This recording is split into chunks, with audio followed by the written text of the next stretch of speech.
मीर की कहानी एक ऐसी खामोश चीख है जो लफ्ज़ों से आज़ाद होकर दिलों में रास्ता बनाती है। एक ऐसा सफ़र जिसकी इब्तिदा बचपन के उस लम्हे से हुई जब एक मामूली बुखार ने न सिर्फ उसका जिस्म तोड़ा बल्कि उसकी आवाज़ भी हमेशा के लिए छीन ली, और यूं वो एक ऐसी दुनिया में कैद हो गया जहां वो हर जज्बा महसूस करता था, हर तकलीफ सहता था, हर ख्वाब देखता था, मगर किसी को बता नहीं सकता था। माँ की गोद में छपकर रोना, बाप की आंखों में नाउम्मीदी देखना और मोहल्ले के बच्चों का तना सहना उसकी जिंदगी का मामूल बन गया। लेकिन वो हारने वालों में से नहीं था। उसने अपने दर्द को रंगों में ढाला, पेंसिल, कागज और चारकोल उसके हथियार बने, और यूं एक खामोश फनकार ने जन्म लिया जिसके नक्श लफ्ज़ों से ज़्यादा बोलते थे। वो स्कूल के हर कोने में चुपचाप बैठकर तस्वीरें बनाता, जिनमें कभी एक रोती हुई मुँह होती, कभी एक सहमे हुए बच्चे की आँखें,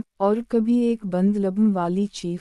उसकी आँखों में इतना दर्द था कि देखने वाले खुद को उस मंजर का हिस्सा महसूस करते। फिर एक दिन उसकी ज़िंदगी में हानिया आई, एक जिंदा दिल, हसास तबीयत और पुरखुलूस लड़की, जो शहर से गांव आई थी और जिसने पहली बार उसकी तस्वीरों को गौर से देखा और शाह मीर की आंखों से बात करना सीखा। वो दोनों खामोशी में जीते थे, मगर उनकी दोस्ती गहरे तरीन लफ्ज़ों से भी ज़्यादा बामानी थी। हानिया उसकी हौसला अफजाई करती, उसकी हर तस्वीर की तारीफ करती, और रफ्ता रफ्ता उन दोनों के दरमियान एक ऐसा रिश्ता बन गया जो ना कहने का मोहताज था, ना सुनने का, बस महसूस करने का। लेकिन जैसा कि होता है, मोहब्बत जब लफ्ज़ों से आरी हो तब भी दुनिया के लिए नाकाबिल कबूल होती है।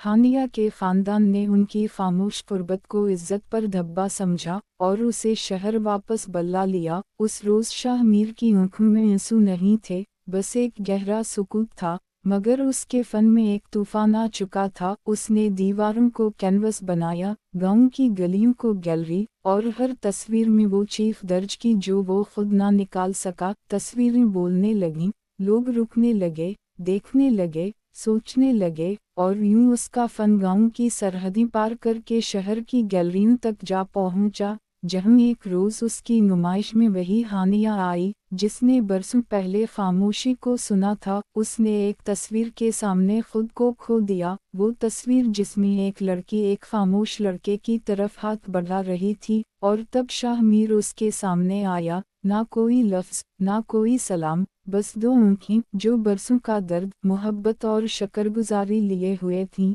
हानिया की आँखों से आंसू बह निकले और उसने थरथराते लबों से कहा, तुमने सब कुछ कह दिया, बगैर कुछ कहे। और उस लम्हे दोनों के दरमियान जो बंद दरवाजे थे वो खामोशी से खल गए। उन्होंने वो रिश्ता दोबारा जोड़ा जो मुआशरा तोड़ ना सका था। दोनों ने एक इदारा कायम किया जहां वो ऐसे बच्चों को फ़न के ज़रिए इजहार सिखाते थे जो आवाज़ से महरूम थे लेकिन जज्बात से लबरेज। वो बच्चों को बताते कि खामोशी कमज़ोरी नहीं, एक ताकत है, एक ज़बान है जो दिल से निकलती है और दिल में उतरती है। और यूं शाह मीर जो बचपन में गूंगा कहलाया, वो एक दिन ऐसी आवाज़ बन गया जो सदियों तक सुनी जाएगी।